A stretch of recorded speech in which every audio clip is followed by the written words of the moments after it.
Hi అండి, అందరికీ నమస్తే. అందరూ ఎలా ఉన్నారు? నేనైతే చాలా బాగున్నాను. ఇది నిన్న శుక్రవారం దశమి, ఫిబ్రవరి 7 శుక్రవారం దశమి రోజే నేను ఏకాదశి వ్రతం యొక్క నియమాలు పాటిస్తాను కాబట్టి నిన్న శుక్రవారం రోజు నేను విగ్రహాలన్నిటికీ ఎలా అభిషేకం చేసుకున్నాను, ప్రత్యేకంగా ఈశాన్యంలో ఎలాంటి నియమాలు పాటిస్తాను, మనకున్నటువంటి నర దృష్టి కానీ లేదా ఇంట్లో ఉన్నటువంటి నెగటివ్ ఎనర్జీ వెళ్ళిపోయిందంటే ఆటోమేటిక్గా మనకు పాజిటివ్ వైబ్రేషన్స్ ఇంట్లో వస్తాయి. లక్ష్మీదేవి ఇంట్లో అడుగు పెడుతుంది. మరి అలాంటి లక్ష్మీదేవి మన ఇంట్లో అడుగు పెట్టాలంటే మనం ఈశాన్యంలో పాటించేటటువంటి సింపుల్ చిన్న ఒక చిట్కానైతే మీతో షేర్ చేసుకుంటున్నాను. చాలా రోజుల నుంచి పాటిస్తున్నాను, అందుకే మీ అందరితో కూడా షేర్ చేస్తున్నాను. ఇలా మీరు కంటిన్యూగా ఒక 45 డేస్ కనుక పాటిస్తే అసలు నిజంగా మీకు ఎంత మార్పు చేంజ్ అనేది వస్తుందో మాటల్లో చెప్పలేను. అదేంటి అనేది తెలుసుకుందాం. మరి లేడీస్కి పీరియడ్ ప్రాబ్లమ్స్ వస్తాయి ఎలాగంటే, మీ ఇంట్లో పిల్లలు ఎవరితోనైనా ఆ 4 డేస్ పెట్టించండి దీపం, లేదా మీ ఇంట్లో ఉన్న హస్బెండ్స్తోనైనా పెద్దవాళ్ళతో అయినా, కానీ ఆపకుండా ఒక 45 డేస్ చేస్తే చాలా మంచి రిజల్ట్ ఉంటుందన్నమాట. అయితే సోమవారం అలాగే శుక్రవారం 2 రోజులు, ఈ వారంలో 2 రోజులు ప్రత్యేకంగా ఈ పూజనైతే చేసుకోవాలి.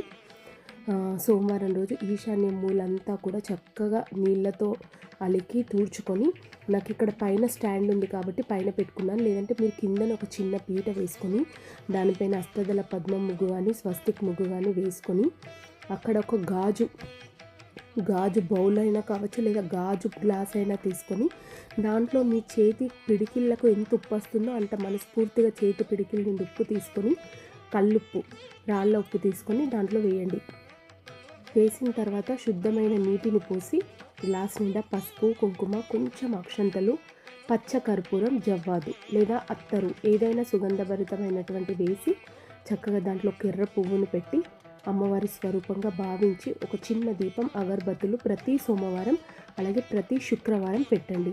నీళ్ళను కూడా సోమవారం రోజు ఆ గ్లాస్ తీసేసి చక్కగా వాటర్ అంతా క్లీన్ చేసేసుకొని మళ్ళీ ఫ్రెష్ వాటర్ని నింపి పెట్టండి. ఇంకా శుక్రవారం రోజు దీపారాధన చేసుకోవచ్చని, గురువారం రోజు సాయంత్రమే మళ్ళీ మీరు ఆ గ్లాసు ఆ నీటిలో ఉప్పు తగ్గి కిందికి వచ్చి మీకు అలా కనిపించిందంటే మీ ఇంట్లో ఉన్న నెగిటివ్ ఎనర్జీ అంతా లాగేస్తుందని అర్థం చేసుకోండి. ఎవరికైతే ఇంట్లో నెగిటివ్ ఎనర్జీ లేదో అది అలాగే నిండుగా ఉంటుంది. నెగిటివ్ ఎనర్జీ ఉంటే కనుక సగంకి కూడా రావచ్చు గ్లాసులో వాటర్ అంతా కూడా, ఉప్పు అంతా కరిగిపోయి. అలా చూసుకున్న తర్వాత మళ్ళీ ప్రతి గురువారం సాయంత్రం అలాగే గ్లాస్ క్లీన్ చేసి నీళ్ళు, రాక్ సాల్ట్, పసుపు, కుంకుమ, అక్షతలు, జవ్వాదు పౌడర్ అయినా లేదా కర్పూరమైనా పచ్చకర్పూరం వేసి అలాగే పెట్టండి. ఇలా 45 డేస్లో ఆల్మోస్ట్ మీరు ఒక 8-9 టైమ్స్ ఇలా మారుస్తూ ఉండొచ్చు. కానీ ప్రతిరోజు దీపారాధన చేయకపోయినా ప్రతిరోజు అక్కడ ఒక అగరబత్తి పెట్టాలి. సోమవారం అలాగే శుక్రవారం ఖచ్చితంగా ఈశాన్యంలో దీపారాధన చేస్తే మన ఇంట్లో నుంచి పాజిటివ్ వైబ్రేషన్స్ వచ్చేది ఈశాన్యం నుంచి అండి. అదొకటి గట్టిగా గుర్తుపెట్టుకోండి. లేదు, మన ఇంట్లోకి నెగిటివ్ ఎనర్జీ ప్రవేశించేది కూడా మన సింహద్వారం నుంచే.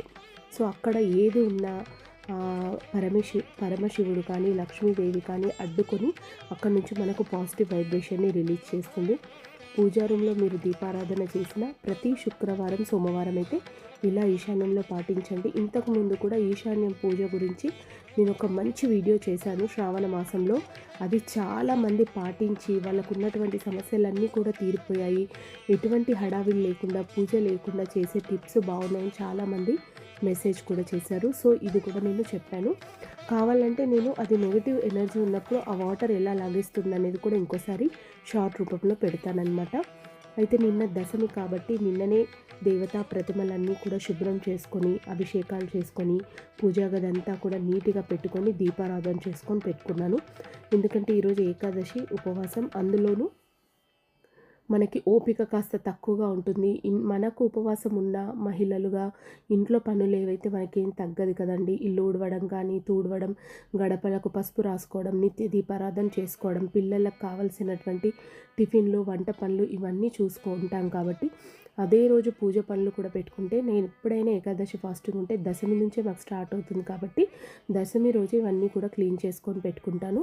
అలాగే శుక్రవారం స్పెషల్గా నేను ఏం పూజ చేసుకుంటానంటే, ఏ సీజన్లో దొరికే పువ్వులు ఆ పువ్వులు గనక ఎక్కువగా దొరికితే వాటన్నిటితో సహా లక్ష్మీదేవి యొక్క అష్టోత్తరం కానీ, లక్ష్మీ అష్టకాన్ని కానీ చక్కగా శ్రీచక్రం ఉంటే శ్రీచక్రానికి కానీ లక్ష్మీదేవికి కానీ వాటిని పూజించుకుంటాను. ఇంట్లో ఒక్కొక్కసారి అలాంటివి ఏవి పువ్వులు లేవు మనకు దొరకదు అనుకున్నప్పుడు తామర గింజలు కానీ పసుపు కొమ్ములు కానీ లేదు అంటే కాయిన్స్ కానీ చిట్టి గాజులు కానీ ఇలా నా మనసుకు ఏది చేయాలనిపిస్తుంది ఖచ్చితంగా శ్రీచక్రానికి లలిత అమ్మవారి పూజను అలాగే లక్ష్మీదేవి యొక్క అష్టోత్తర శతనామావళి అయితే నేను చదువుకుంటానన్నమాట.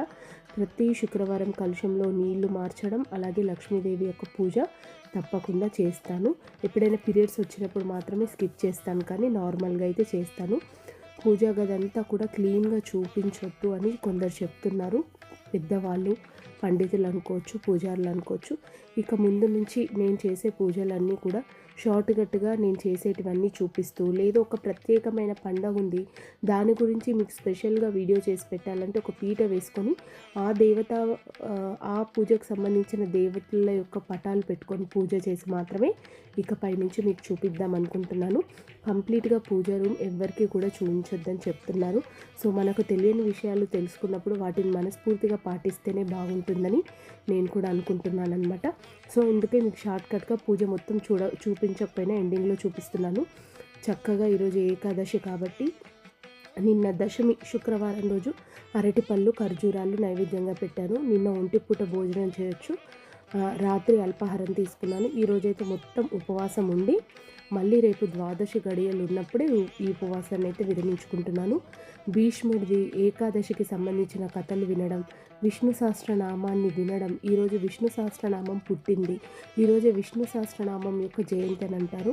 విష్ణు సహస్రనామం చదవడం వల్ల క్యాన్సర్ లాంటి రోగాలు కానీ ఎటువంటి సమస్యలైనా ఉచ్ఛ్వాస నిశ్వాసలతోని మనం ఉచ్చరిస్తూ ఆ ప్రాణాక్షరాలు పొందులు పోకుండా మంచి క్రమ పద్ధతిలో కనుక చదివినట్టయితే మన శరీరంలో ఉన్నటువంటి శ్రీచక్రంలో ఉన్నటువంటి అన్ని నాడులు కూడా ఓపెన్ అయ్యి మనకు అద్భుతమైనటువంటి ఒక ఆరా అంటే భగవంతుడి యొక్క శక్తి అనేది మన చుట్టూ తిరుగుతుందట అండి.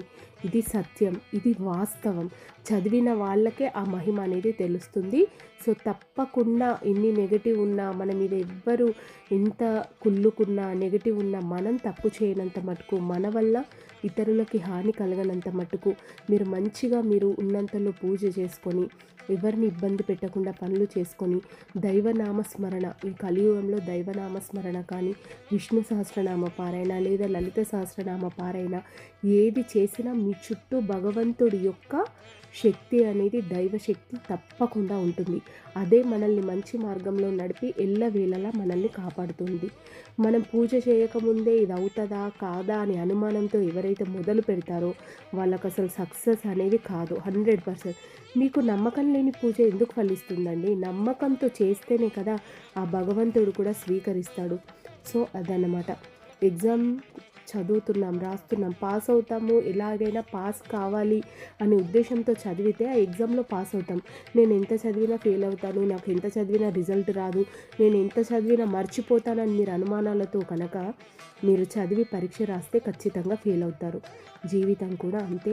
విష్ణు సహస్రనామం కానీ లలితా సహస్రనామం కానీ ఓం నమ శివాయ అని కానీ ఓం నమో నారాయణాయ కానీ లేదా శ్రీరాముడి యొక్క తారక మంత్రాన్ని కానీ జీవితంలో మనం ఒక భాగంగా చేసుకొని ప్రతిరోజు కనుక ఆ నామాన్ని ఏ ఒక్క నామమైనా పట్టుకొని మనస్ఫూర్తిగా కనుక ఉచ్చరిస్తే ఆ దైవశక్తి యొక్క శక్తి అనేది మన శరీరంలో కూడా నిండుకుంటుంది. ఖచ్చితంగా మన పాజిటివ్ వైబ్రేషన్ వస్తుంది. దానివల్ల మనం మంచి పనులు చేస్తాం. నాకు తెలిసినంత మట్టుకు ఇంటికి యజమాని ఎంత ముఖ్యమో ఇంట్లో ఉండే ఇల్లాలు అంతకన్నా ఎక్కువ ముఖ్యమని అయితే నేను చెప్తాను.